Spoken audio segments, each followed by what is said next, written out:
Hey y'all, welcome to a new week of ZLS. And I'm hearing an echo, let me get rid of that. There we go, much better. Alright, so I'm trying something new. Got a green screen, it's not coming in real good right now. I think I have to monkey with it a little bit, but it just came in like maybe a half an hour before stream here.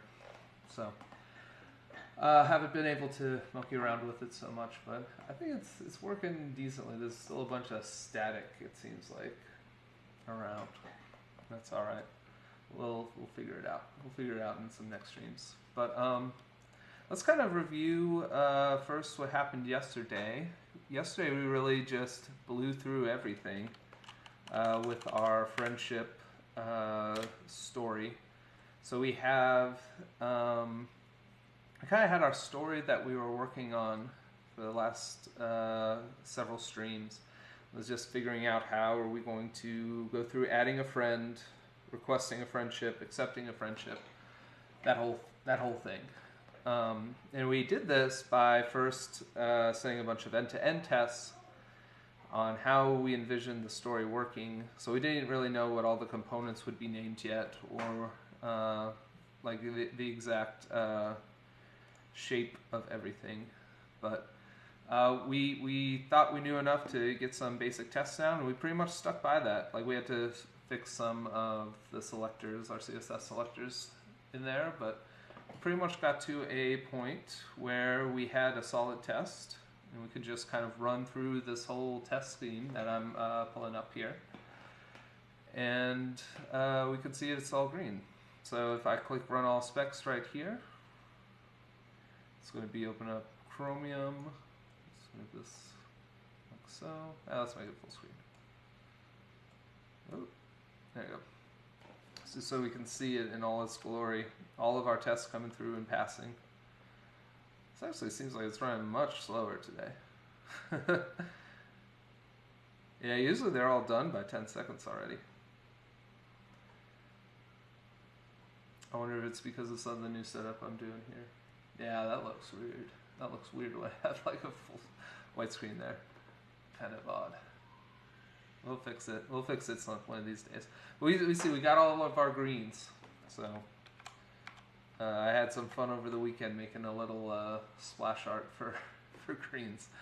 Could be a new channel thing, getting all the greens. Anyways, we're all set with this. With that story for now. I mean, obviously, just looking at how things are looking right here, it was probably about time we brought in some components and, started fleshing out some of these components a bit more. We still don't have really a component for displaying a post like we're showing here, just showing the JSON. So we can look to flesh these out a little bit more. I think we'll probably do that as the week goes on. But today I really wanted to focus on one thing and one thing only, and that's the upgrading to NgRx 10. Hey Lars. Yeah, we got to bring in NgRx component. I'm hoping that we can get this. That's weird. Yeah. I'm hoping that we can get in some cool stuff with NgRx component today. So component store, I don't know if we'll be able to do component store today. I want to look at it today, but yeah, I'm not that adventurous. I still need to learn component store. I feel like I'm not familiar enough with it yet. But looking at the patterns from what I've seen of what Brandon and what Alex have been putting out, it's got me really excited, especially for forms. I feel like there's stuff that we could use from component store that I think would make forms a lot easier. I have my whole opinion on that. Maybe we can get into that, but let's take a look at upgrading to NgRx 10. So I'm gonna bring up the NgRx docs, and let's take a look. NgRx. We go to our docs. I think we can just see a nice migration page for 10. I think it's going to give us... so there was some breaking changes here. So if we ever had a create effect that mapped to empty, we have to add the dispatch false configuration on. NgRx schematic skip test option is removed. Is that a breaking change if it's a schematic? I don't know, maybe. But yeah, so we can just run our ng update, NgRx store. Will that update all of my packages or just NgRx store? Let's find out. There we go. Ran it. Let me move my face over so we can see what Lars is saying still. A 2-hour private NgRx session. Nice. Man, you get all the good stuff. You get all the good stuff, Lars. Looks like package codalizer has an incompatible peer dependency. Oh, I think we're going to have to update Angular first. That's probably something we should have done. Let's take a look at Angular docs for migrating up. Yeah, Lars, you'll have to tell me in chat as I get into component store, because I'm very interested in it, but I'm still curious about some things. Like it seems like in a lot of projects I've worked with, a lot of people I've talked to, when you talk about NgRx store, people already are kind of separating out their slices, right? Like if you have one feature, it's like only some things should know about that, which doesn't seem to me like the point of the store at all. Like that's kind of why I structured my project the way I did, with like all these actions and selectors and all that stuff at the very bottom, so that those can be like truly public. Like that could go into any feature on purpose. But it seems like in other projects I've worked with, I think it's really just driven by people wanting to keep all of their NgRx stuff in one place. Like they want their actions, selectors, reducer, and effects all in the same directory, all in the same package, which I get. Like that totally makes sense. But seems to kind of like defeat the purpose if you have to worry about which features can actually see this one module. And it seems like that's kind of what component store is. Like component store purposely has a limited scope of what features are available to which packages or to which components even. So I don't know. Let's take a look. Let's keep moving with migrating. There's probably a thing in here somewhere.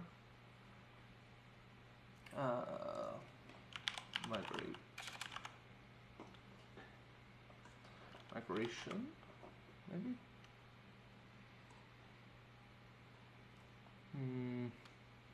Upgrading to Angular version 10. Step-by-step instructions. Making changes.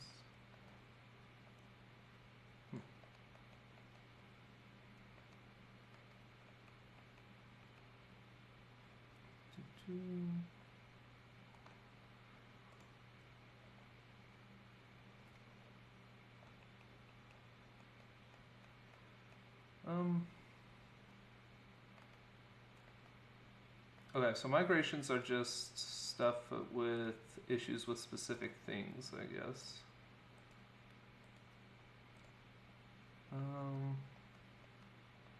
Well, I guess we can just kind of go in there. Let's see. It seems that mostly it's not really global, such that it needs to be shared between many components. Yeah. Component store is built for containing state with more local scope, can be used for local UI state for a single component or a few related components. It can be used for state shared between a few components throughout the app as well. Yeah, so I think when I heard Brandon and Alex talk about it, I couldn't hear all of their broadcasts on Friday because I had a meeting in the middle. But it sounded like the idea was to kind of switch out places where you had a behavior subject in a service and have like a way of standardizing that, which made sense. It's okay. We'll embrace that. We're the R-rated Angular show. That's our new identity now. So F it. Okay. I think I'm just gonna go into the package because I don't see like, isn't this supposed to be just ng upgrade? Is that, or just ng update? Is that a thing? Will it just do everything for me? Oh, it does. Okay. Let's just run all and see what happens. Oh, that's even going to do store for me. It's going to get store, but it's not going to get anything else. Let's try running them all and see what happens. Yeah, man. Oh.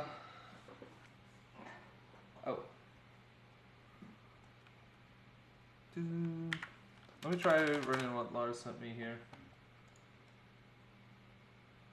Just these ones.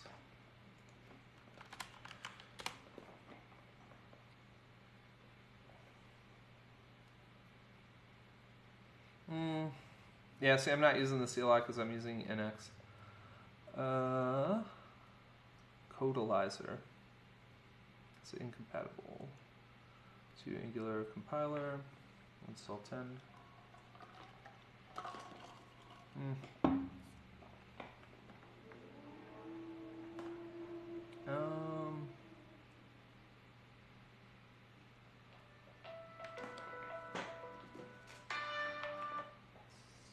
Skip all that call.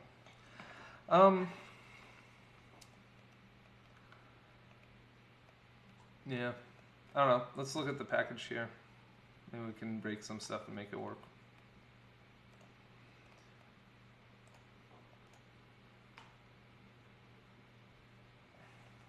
NX migrate.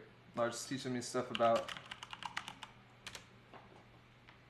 Oh, that might not work.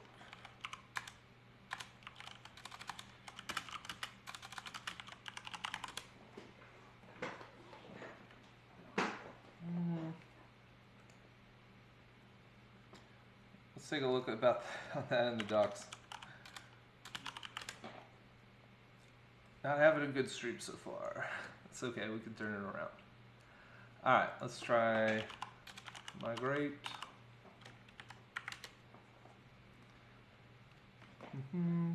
Creates migration files, runs migrations from the migrations file.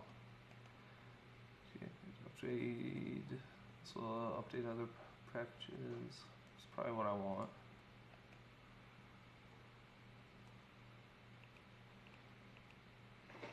Okay. Let's try that. This over, move this over.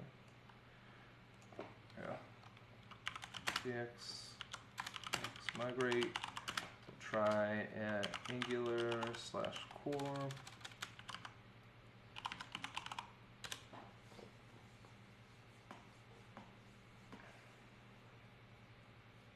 I think that did it. We'll see. Oh, that did it. Oh, so this is just touching my package.json. It's not actually going to download them. But let's see what the diff looks like.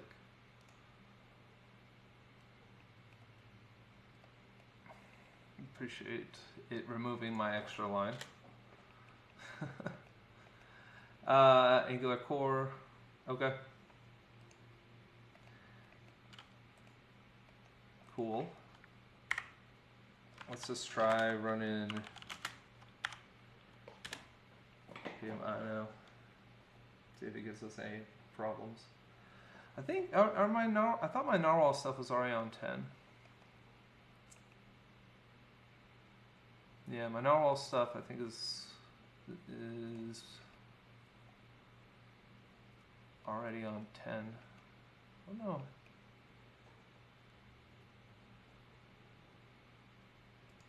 Did I really have 10 for everything but core?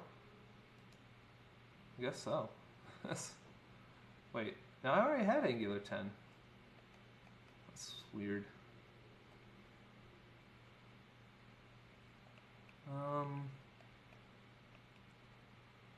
Yeah, I already had Angular 10. Just bumped up a minor version. See, something about NgRx that doesn't like.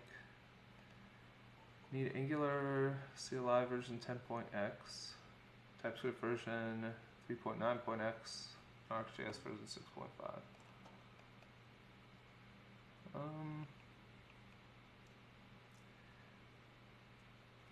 Well, I don't have the Angular CLI. I have the Narwhal one. I don't think I have the Angular CLI. Maybe I do. Compiler CLI 10.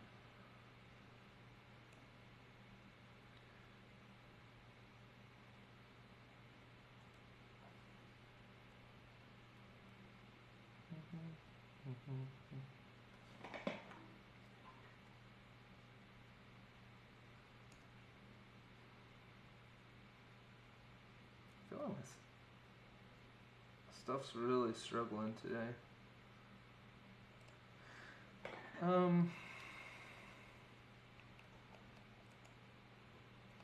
Yeah, that's a lot of screen lag. Let's just hit save. Oh.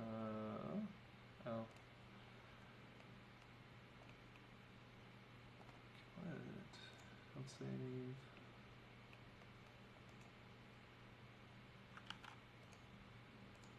Check my package JSON. What does it look like now? The core 10.0.10. Let's try update at NgRx/store. This is where I'm just probably gonna start bumping versions in the package JSON myself, if that's all we're doing anyways. Oh, thanks Lars. Send me all these docs.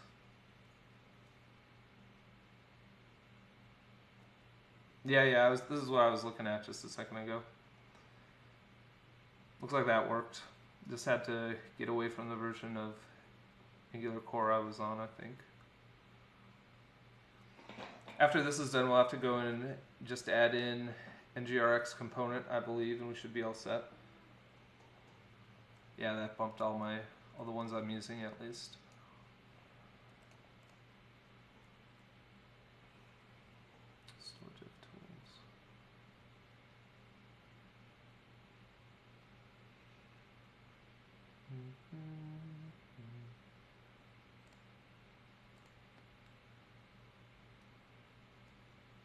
It's interesting, just looking at the docs here. Any NgRx/data is kind of by itself in this data realm. I've actually never used data. I heard a little bit about what it did, and it just seems so flimsy, is maybe the word? Yeah, I saw that about component. I figured we might as well live on the cutting edge since we're a Twitch project, and not a real one yet. But so I was messing around. We could maybe look at this, Lars. I was messing around with some stuff with the push pipe. I really don't see a difference in what it's doing. Like I set everything to on push for the change detection, and I have like a component that's a parent and a component that's a child. And I've tried moving around like the push pipe between the parent and between the child, and just checking in each on their do check lifecycle hook to see if they fire. And they both always seem to fire. I thought that was like the point of it, to get rid of it. But hey B-Man, how's it going? Is this B-Man the same B-Man that wrote NXPM? I think the one with the pig. Oh, if you're using IV and no-op ngzone, yeah. Hey, how's it going?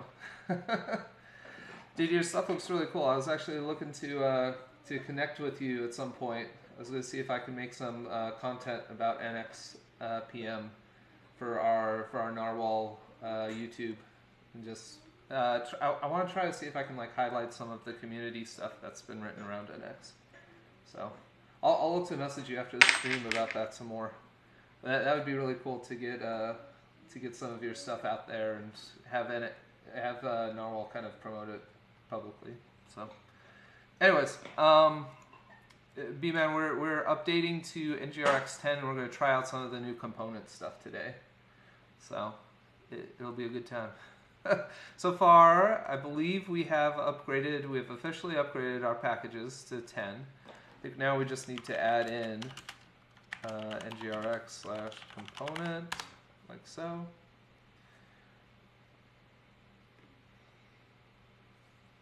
Yeah, as soon as I saw like you post on Twitter about that, I was very interested. And then I became even more interested as I realized the mascot for this package or for the tool set was the snoz, the pig snoz. I got the reference immediately. All right, so we added NgRx component. I think we're good to go. Let's just look. I'm just going to search everywhere I'm using ngIf because I think I'm using this trick a lot. Let's see. So this is our Circle Web client. So I'm using. So this is the trick. No pigs were harmed in the making of nxpm.dev. I don't know. No, we love pigs at Normal. We love pigs in our normals. Yeah. So I don't know what to describe this as. Like it's kind of like a trick, right? Like we're using an ngIf structural directive, but not to actually hide this component from the DOM like we normally would. It's just to get this. Like reference to this observable and save it as this variable. So. So I'm going to make some changes here. I think we still have. Do we still have? Yeah, we still have our end-to-end test running. Maybe we don't. Yeah, it failed. Let me restart that while we're looking at this. Yeah, hopefully the idea is we can just kind of run our end-to-end tests after we make some of these changes and just confirm everything's still going. So here we're just use NgRx let, and I think we can just go like that. Oh, I definitely need to import the module. Let's see. There we go. Inside of our app module, let's import our new.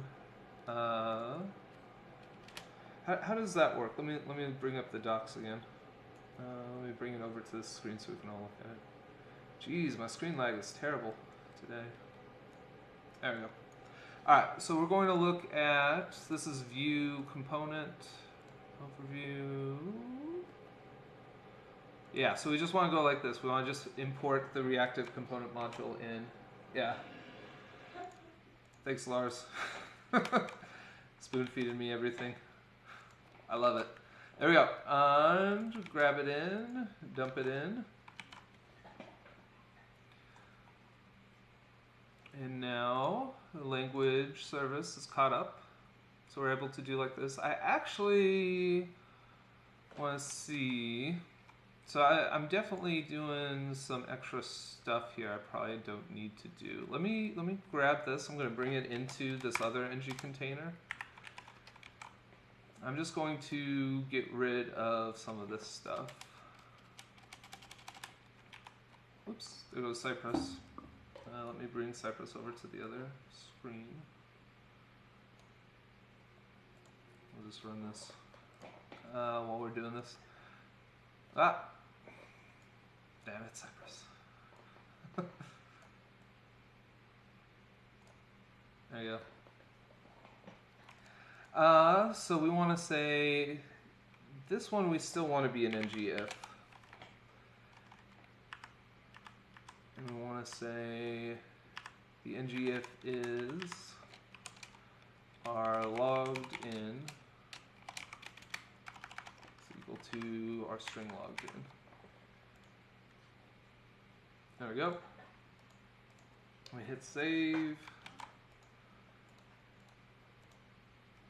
Alrighty, so that restarted everything. Let's try rewriting the test just to make sure this all works.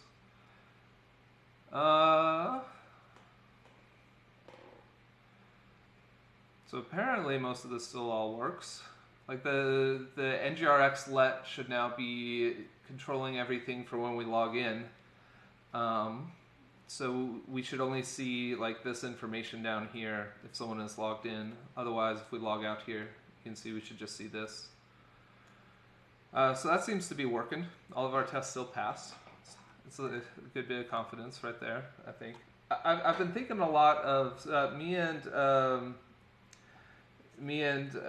I got into a Twitter discussion with Shai last week about testing, about NgRx, and so one thing that I thought was very very insightful about that was end-to-end tests giving you false confidence. So I think there's a lot to that. And Lars, I think you got into that a little bit too. But yeah, I have been thinking about that a good bit. I kind of think that like so what we just did, I kind of said, okay, let's rerun our test now that we've made that change. We got all greens. I feel kind of confident about that. I think that makes sense because our app's like really still quite small right now. I do see sort of the point though that eventually there's so many edge cases you just can't test for all of them in end-to-end tests in a reasonable amount of time. So I don't know. I'm kind of conceding that point. I still want to look at it into it a little bit more, but yeah, maybe we can as this project grows, we can see do we ever get that sense of false confidence and how can we do it? Yeah, cumbersome and slow. Yeah, for sure. Already. So there's definitely something wrong with my machine, but the 4 tests we're running have taken us 15 seconds right now. So that's, I mean, if I ran Jest, let's try running Jest on one of my other things. So I'm going to do npx nx test. I think we did it on like the auth. Let's use the nx plugin stuff. So I'm going to run test. I think it was front end auth that I wrote those tests for. Was it auth or was it? Let's just see. It's definitely a front end thing because I was testing the effects. I really like unit test still for running it for NgRx effects because you're dealing with only observables there. Those can get tricky. I feel like it's very easy to build something that you didn't mean to build or building some bugs into something you didn't mean to build. Let's see, is it in here? Look at our state effects. Yeah, it's in there. Okay. So we'll run test on front end auth. And let's just say run. So if we see how long it takes to run these, like most of the time is just in this setup right here, right?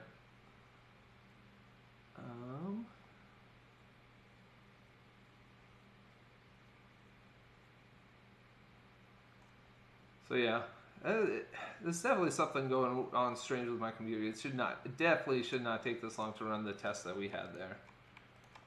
Let's take a look. Just a few things around login. A few things around logout. We're always using this test scheduler, so I don't know. 8 seconds, 8.5 seconds there for the one test versus 15 seconds for everything. And I know scale is definitely an issue here. So right now scale is so small, I think, compared to a real app. But yeah. All right. Anyways, let's get off the tangent. Let's see. I'm just gonna keep looking for other ngIfs because I think I'm probably using this thing a lot. This is in the to-dos app. I might as well change it. NgRx. Let. Oh wait, this is actually a legit ngIf. No, this one's not though. Okay, NgRx let logged in as logged in. This one's okay. This one's going to need the import as well. Import, and what was it called? Reactive component module from NgRx/component. Go. And let's import that.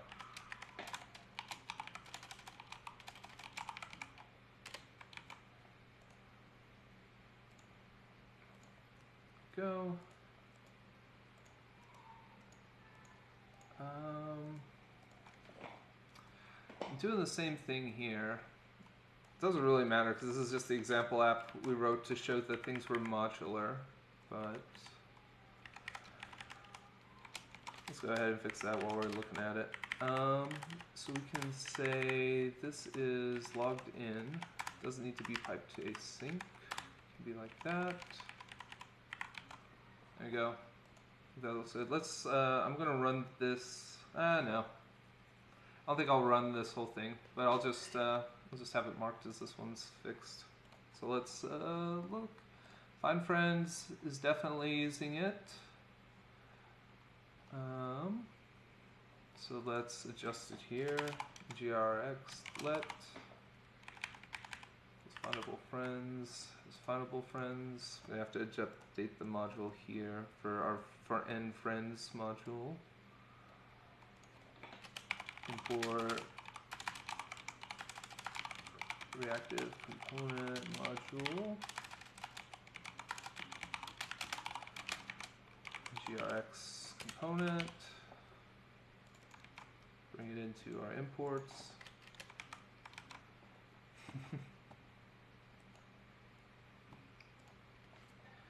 There we go. Let's see. If we look at the end-to-end stuff that rebuilt, let's go ahead and click run again. We'll just keep going.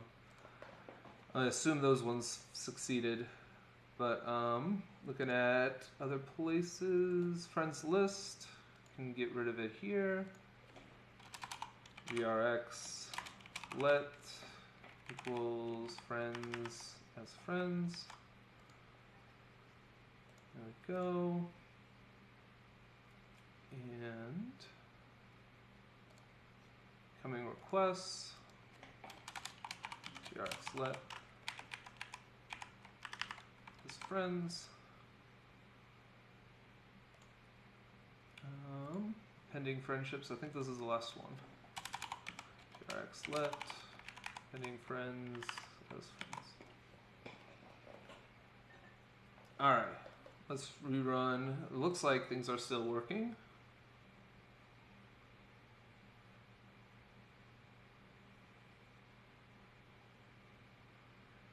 Greens for days.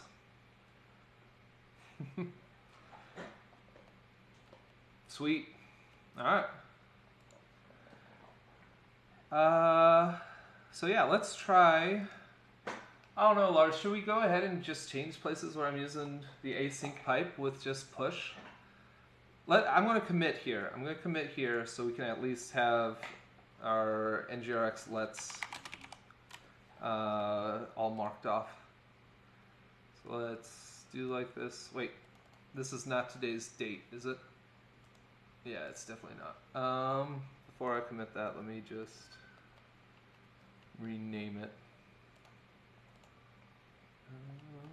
Stream notes.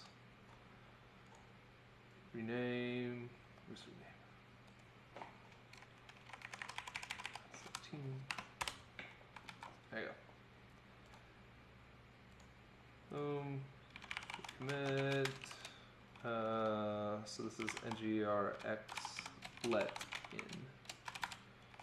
Error implemented. Alright, there we go. Alright, let's look at places where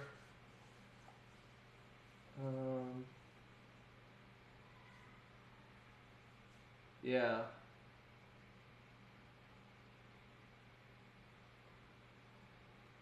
Yeah, so bman dev. The thing I always get tripped up in with the ngIf thing is if it's ever falsy, the ngIf just evaluates to false. So like if it's an empty string, it's like the trick becomes useless. And I've done like hacks for this before, where I'm just like making an object, like rather than an observable be like an observable of a Boolean. That's the biggest one. I make it like an observable of an object that has a Boolean in it, which seems so silly, but it's just to get that to work, where I can just like subscribe to it once inside the template. But NgRx let is so nice for doing that. So yeah. So NgRx let is super nice for that. It's also just super confusing. Like I was working with my team on one of these assignments, and like they asked me what I was doing there, because it's not obvious. Like the as, it looks like you're typecasting something. So it is what it is. But so NgRx let, I think, is just so much more readable. It makes so much more sense conceptually why that works. But anyways, let's try using the push pipe, see what we can do here. We're going to find a lot of asyncs here. Pipe async. Or maybe not. Are they on different lines? Let's see. This is all in the one app. No, this one's not. Oh, NgRx push. For push, is there any extra setup required? I don't think so. I guess we have to be using the import that module, right? Let's go to component overview. Usage provided. Okay. And if we look at push pipe, it's the same exact thing, just we replace async with push, NgRx push. Cool. I think everywhere I was using async was like ngIf. Very weird. Yeah, did I do that right? Where'd that window go? Pipe 2 NgRx push. NgRx push. Oh, this is in a different module. That makes sense. Let's bring it in. Let me just grab it from over here first. Active component module. Copy. Oops. Content post, front end content post module. Let's drop it in. Content module. Go. Oh, where did I go? It was our component, our content list. There. Okay. So let's see if this works. The only thing that this affects right now is just in here. Rerunning it. It seems like it's working.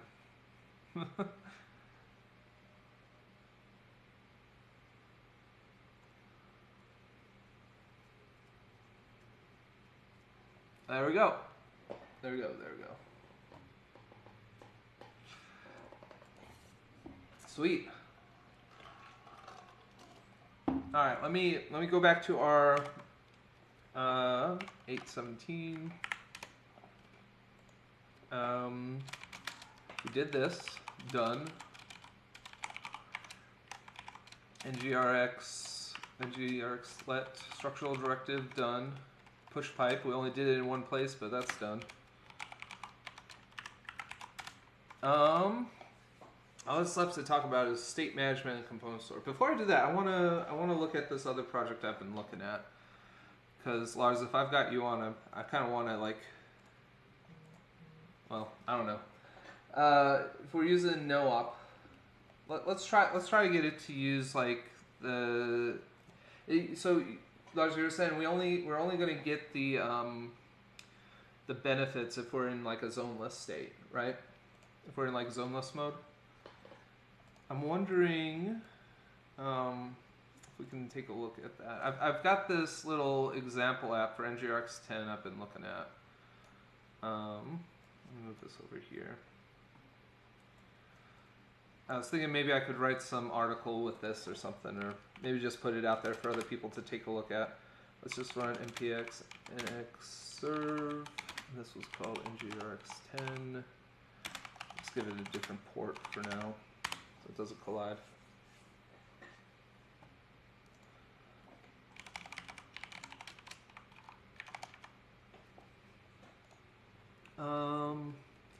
think I like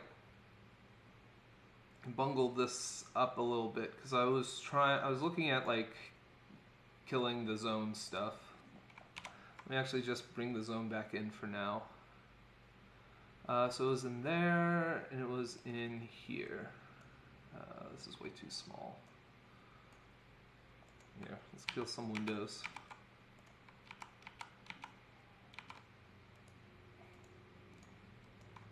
So this is what I was doing to like get the ng zone no op. I don't know if that's right. Let me see what Lars wrote here. So this will make the directives used to detect changes, which only runs change detection on part of the component tree.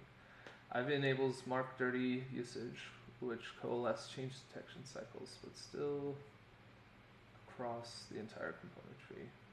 You need to disable zone and polyfills. Yeah, okay.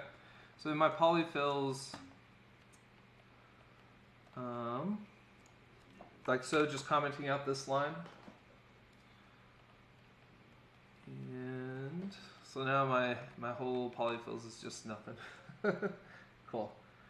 And in main, so here I just have, I don't know if you can see that, Lars, the ng zone is just the no op here. Let me put that down. And test.ts. Okay, let's take a look at that. Test.ts.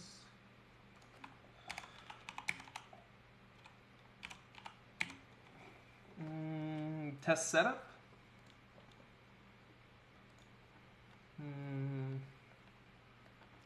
So this is an NX workspace, so it might be yeah, I'm using jest. So I just set this up with NX, and NX is going to use jest unless you specifically tell it to use karma.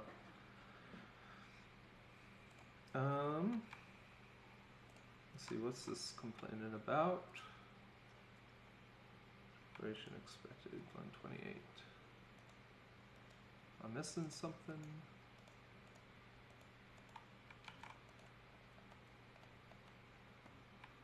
This one, observed counter. Oh, okay.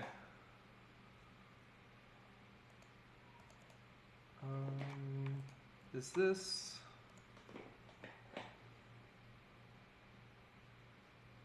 Yeah.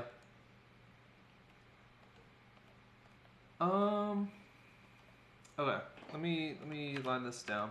So the idea, so this is like trying to test out NgRx push. Let me see if this is like loaded up at all, and just kind of walk through stuff. So I just got the demos. NgRx let. I think just things are broken right now because of the way I tried to do zoneless, because nothing's working here.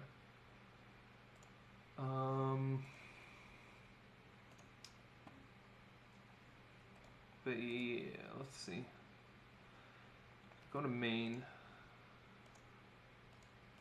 Let me just Google this real quick. Zoneless.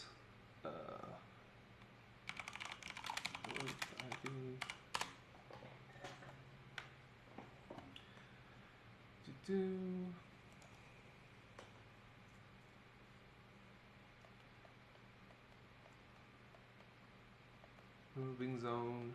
Okay, so this is where I'm looking at this article right here. I was looking at this the other day. Removing zone from Angular. So you get rid of the import statement in polyfills. We did that. Second step is to bootstrap the root module with the following options. We added ng zone as no op. So that's what I'm doing right there. And then I think I was looking into marking some things as observed using this observed decorator I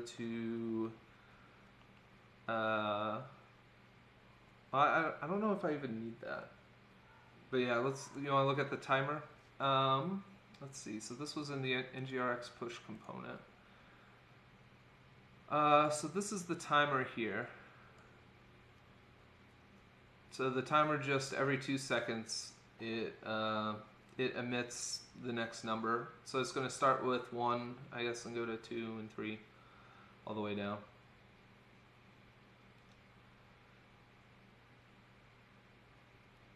Actually, I probably don't even need the scan. This timer's just going to keep counting up as I go. But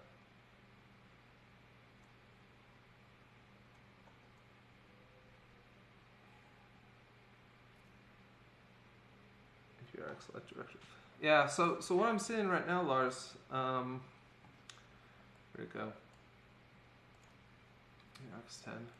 Just like nothing's running right now. Sources. I go to, what did I call this? The NgRx let.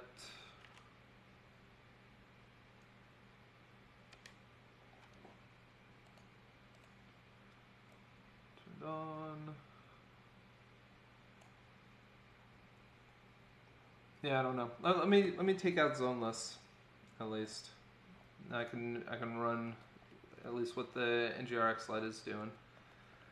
Because I did, well, we could just look at the code here, the template.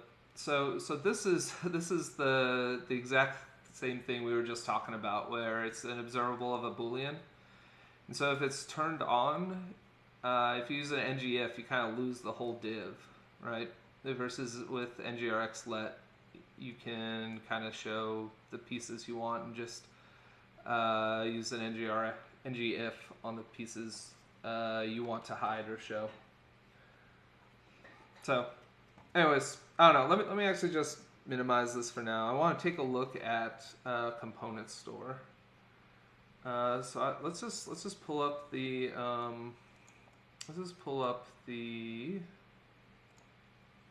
things, the documentation for NgRx, and let's take a look at component store.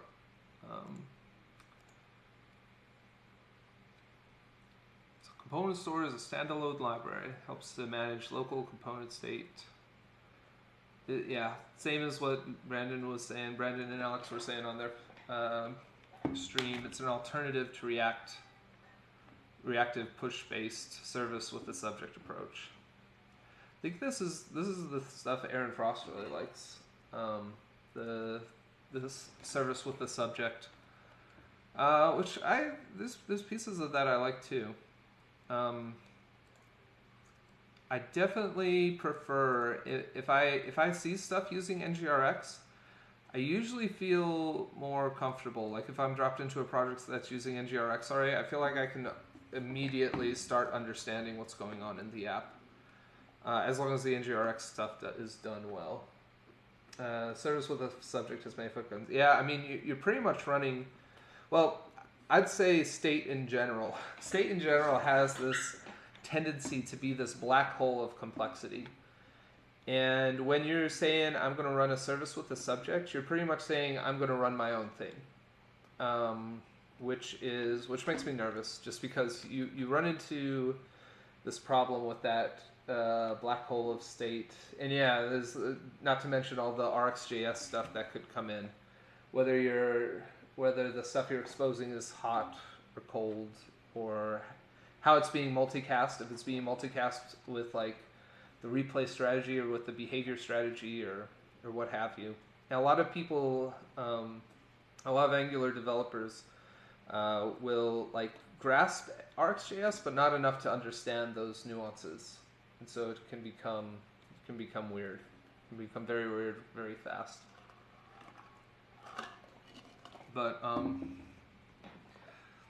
yeah, so in the thing I was watching from Brandon and Alex, I actually had to mute it because I was in another meeting, but I saw Alex use the example of like the paginator component. Yeah, you don't have to think like that with component store. Well, that's cool. So I guess the reason for that is because really what you're doing with component store is you are, rather than injecting something that exposes a lot of stuff with RxJS, I imagine you're just, you're rather injecting the component store, which has its own, what is it doing, like its own lifecycle hooks? Well, not the own lifecycle hooks. Yeah, just one use case though. Well, I think it was very telling because like I've done that before. I've done the same paginator kind of example, just using forms, like just using the what's it called, the control value accessor interface. So you can implement the control value accessor interface on a form like a paginator, and then just have some stuff like just use it as like a as a form control to update like what the current page is, and you can also like pass in some inputs like how many max pages and stuff like that. I actually don't remember how I implemented that. I think I used this in one of my courses though. I think maybe I don't know. I think it might have been an object. It was either an object that had current page and max pages, or max pages, or it was the value was the current page, and you just pass in the maximum number of pages as an input that you could change as you went along.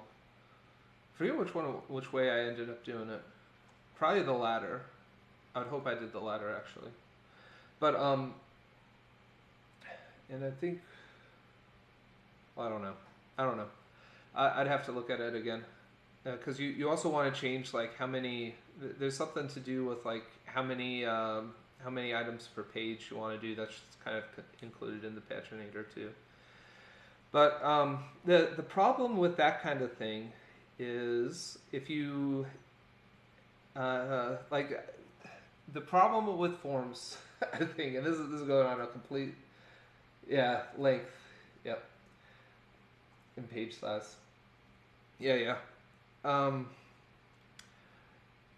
but I think so I think there's a problem with forms, and I think there was the NgRx package that solved one of the more visible ones, which was that like when you get your value changes observable, it's literally an observable of anything, which is troublesome for a lot of things. And also inside of your template could be, well, so you could have like a number input that is being put to a string for some reason, or to a value you expect to be a string, and there's kind of no way of catching that other than noticing, oh shoot, this is coming in wrong. So I mean, I don't want to trivialize it too much, but I think types are the more minor concern about what's going on with Angular forms and the reactive forms specifically. I think the bigger problem is it's so difficult to compose larger forms from smaller forms, and a lot of my course is showing how you can do that with the existing Angular forms library, where you are so you can implement the control value accessor interface. That'll let you just create a form control for that whole thing, and it could give you a whole object back. It could be the value could be a whole object of stuff coming in and out, but you still just have the one component for it. But if you want to do that and you want to compose that into a greater thing, you've got to. It's like you're creating this weird tree of different components, and it should just be a reactive flow all the way through, like from top to bottom. This sort of reactive flow that you can just kind of. It shouldn't be that hard to just say, well, here's my whole form. It's got this section over here that maybe tells me about pieces about the user, and that gets used in several different places. So I'm just going to take it out from the places I'm using and dropping into here. And then maybe something over here about, like, I don't know, something different, something like their address or something, I don't know. And that'll have some combination of forms that exist in other places. You should just like be able to drop those two things. Here's the user information and their name and all that information, and here's their location and all that stuff. It should be a big thing to like have them be siblings, or just to like take that in and have that be some child of the user. And, like it should be very movable, I think. But the problem, like Lars is saying, they're very weird and undocumented, and at the very least, it's very kludgy. Like you can get that where you have these as two separate things, but to do that move where they go from siblings to being a child of another, it's like for each one of these nodes there is a closed box of reactivity. Is kind of my hypothesis. There's a closed box of reactivity because in order to preserve that, you have to subscribe inside of the box. And reactivity kind of dies when you subscribe, or it starts and ends when you subscribe. But the way you would hook these two things up to each other, to their parent, is imperatively just by creating a new form control or a new form group that references other form controls. And so you have these boxes of isolated reactivity, and to build them up, it gets really wonky with how you have to hook them up and combine them. So yeah, it's a weird thing. It's a weird thing, and it gets even weirder as soon as you start talking about validity, because validity is is an even weirder subject. But yeah, plug the deep dive episode number 4, reactive front end framework. Dude, I'll have to check that out. Deep dive. That's your podcast, right? That's the what's it called? In-depth podcast. I'll definitely have to check it out. Where's the let's see. Is it just in-depth .dev? Yeah, there it is. How do I get to your podcast? Well, this looks cool by itself. But yeah, let's go back. Where's deep dive?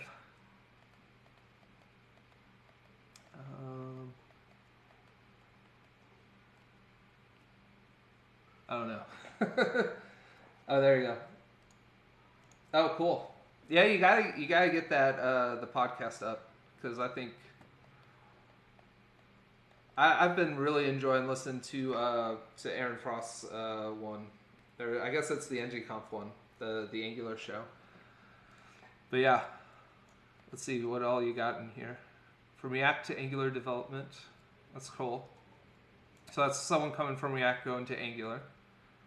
Builder schematic, the next plugins, nice.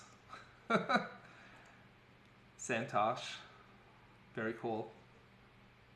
So I was just going through this for creating builders. I actually, I'm curious. It might not have been published yet.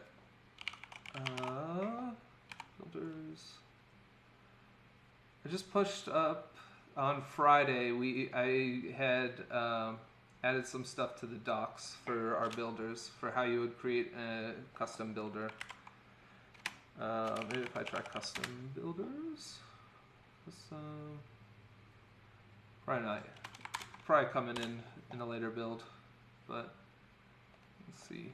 Getting started, tutorial, workspace, builders. Yeah. So I just got merged a thing on how to build a custom builder, like how to actually write one, and so that's some new docs added to our NX stuff. Because it's a really weird topic to talk about, because it's like I don't know if you'd ever really want to write your own custom builder. Like maybe if you had like some weird use case or some really weird deploy thing you wanted to do, you could write your own builder. But in a lot of cases, you probably just want to use the builders that are provided, and like if anything, just write some scripts. Like just write some scripts that are using like the child process API to kind of make that thing go. I mean, you could. That's really what the builders are, anyways. So I don't know. I'd be interested to listen to all of these though, man. Shocking news from Michael Hladky. Michael's a cool guy. Michael's the guy that was doing most of the push pipe stuff, right? Yeah. Very relevant to our discussion. So, cool. Yep. Yeah, I remember. I think I was talking to him about some of that stuff, but I was out of my depth. I was out of my depth when it came to some of the inner workings of Angular. But yeah, cool. But yeah, let's go back to component store. Well, now let's just take a closer look. Oh, so they've got a comparison page. Both are designed to manage state in an Angular application. However, they're addressing different problems. are independent of each other and depending on many factors, one or the other, or even both in tandem could be recommended. Among the factors that would influence which of the libraries should be the following: size, connection of the app, depth of componentry, state ownership. I would think this one would be like number one, if I'm understanding what's going on with component store. Maybe I don't yet, but I would think this would be like the main thing. If there's clear separation of state ownership. Oh, well, I guess they're talking about it in context of a component tree. I tend to think of things as like the module tree, which if ng modules go away, there's probably no need for that anymore. But yeah, I'll need to give those a re-listen. I was there. He was talking about Alex was talking about component store at the Seattle JS. I guess this was a meetup that I also presented at. I feel like I'd take a couple times of listening through something to actually get it. State lifespan, business requirements, lifespan of the app, backend APIs. Interesting. Benefits and trade-offs. And global store of many benefits are listed in the introduction. They help organize state. They make migrations to new APIs easier. Encapsulate changes and side effects. Make our components smaller, easier to test, and more performant. They are also reducing code complexity with indirections.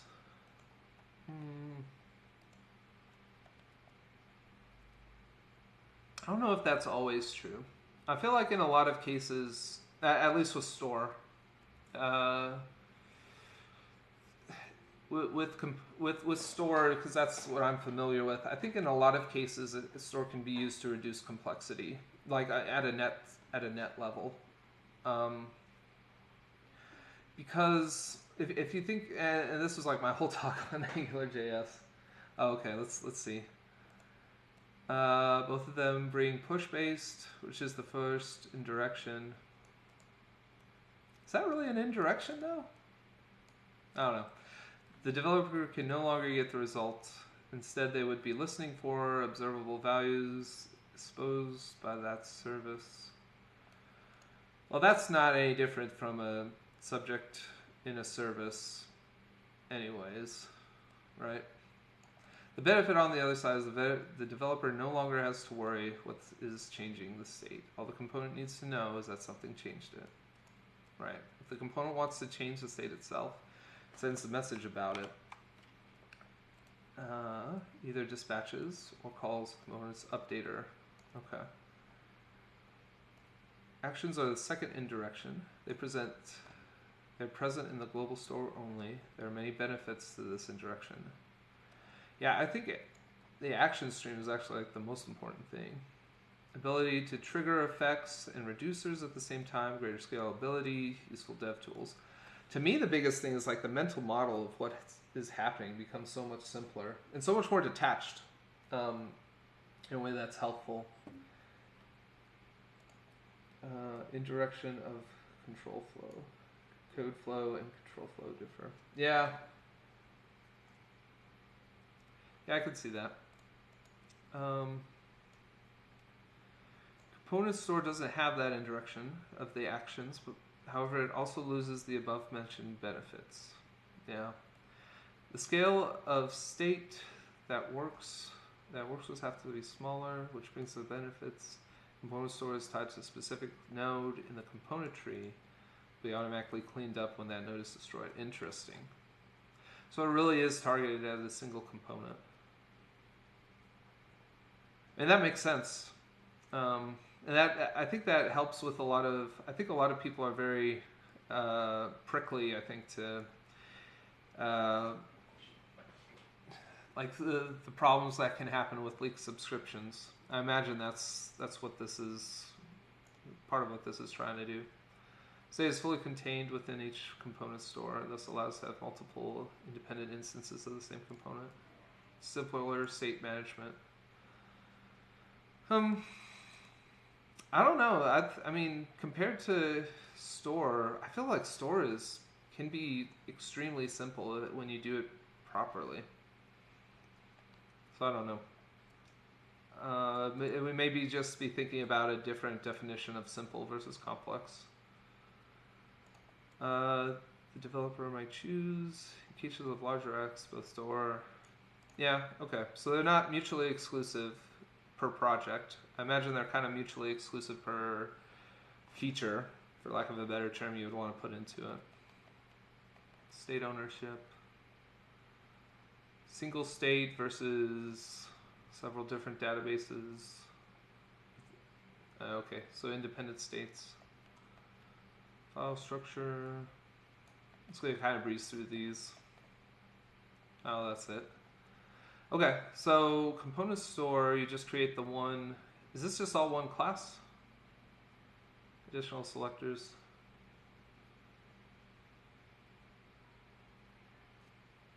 Okay, so you can use it for app level, module level services if you make an effort. I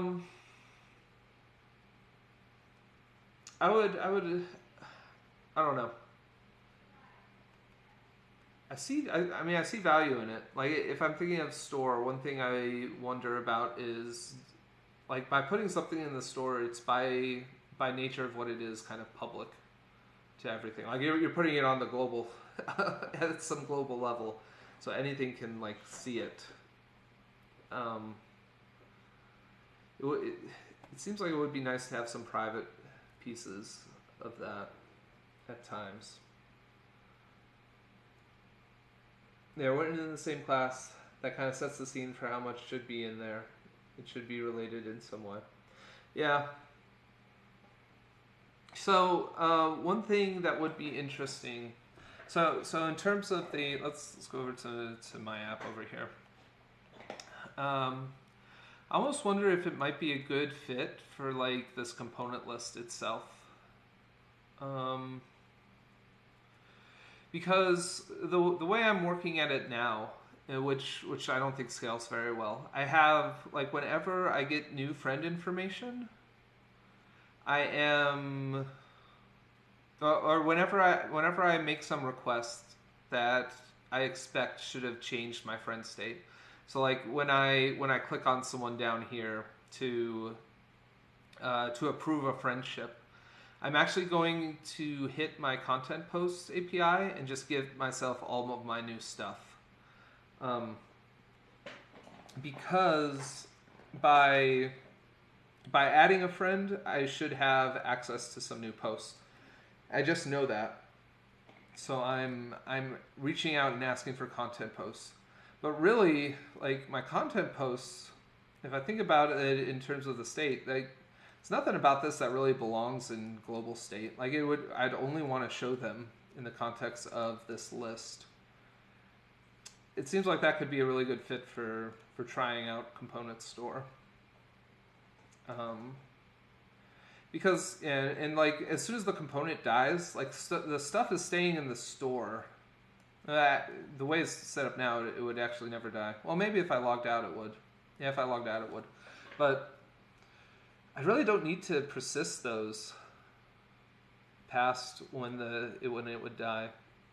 Like, if I moved to them, I would be able to show them in their previous state before the new stuff came in.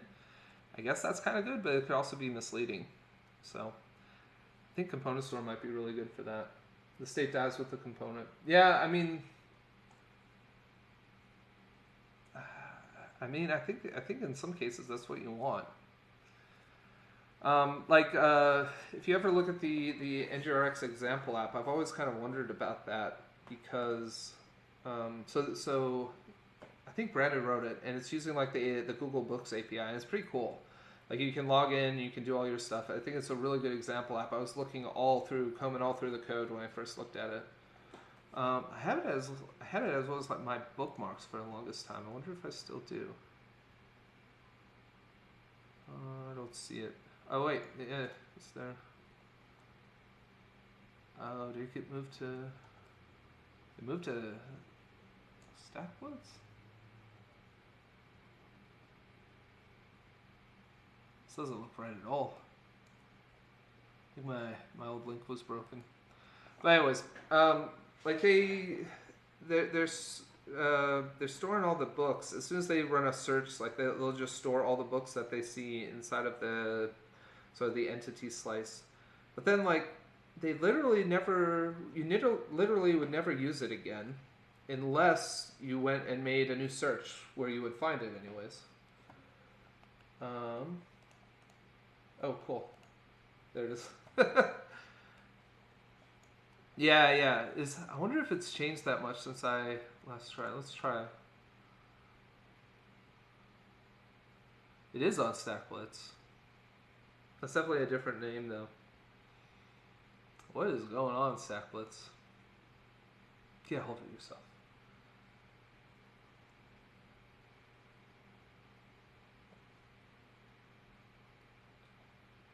It's not being cached across route changes by the component store. Sounds like it makes sense for what you're saying.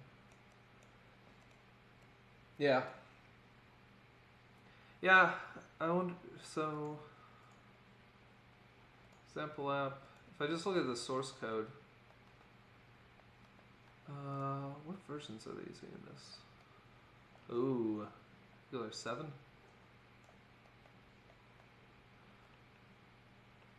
I think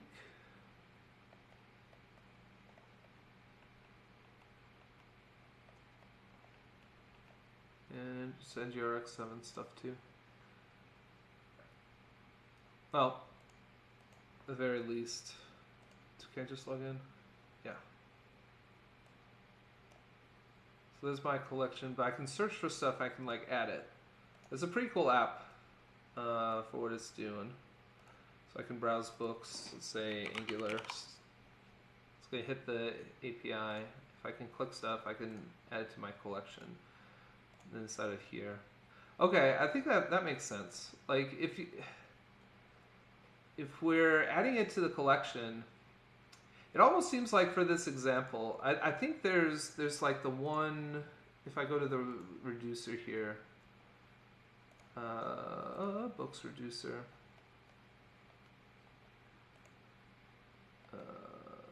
So I believe everything is going into the store. Like as soon as I browsed for something and stuff came up, all these books just got added to the store. And the benefit there is when you look at my collection, like it's there. Like you don't have to run another git for it. It's already there. But if I go back to browse, well, I guess it's because it's in the same state. But if I were to just change it and come back, I don't know. Maybe there is some benefit in that. Like, so if we were using component store, we'd have lost the ability to just come back to it and things being still there. It's unfortunate. But I was just thinking, like, you probably wouldn't need to add it to the store until you actually click that button. Like, that's when it becomes a global book to me, right? Oh, if you had provided it in the app component. Yeah, you could. You could definitely do the same thing. Is that what you were talking about, Lars, when you were saying you could use it for app level stuff and module level stuff if you make an effort? You just put it up higher in the tree. Makes sense. Cool. Yeah. Well, I'm 15 minutes over now, so I'm gonna go ahead and wrap up the stream. But thanks a lot, Lars, for coming by and hanging out. And I had fun. I need to get you on here so we can actually see and hear you next time. I'll reach out about that. But yeah, thanks for coming, y'all, and see you next time on episode 116. I don't know what we'll be doing there yet, but it'll be fun. Sweet. Catch y'all later.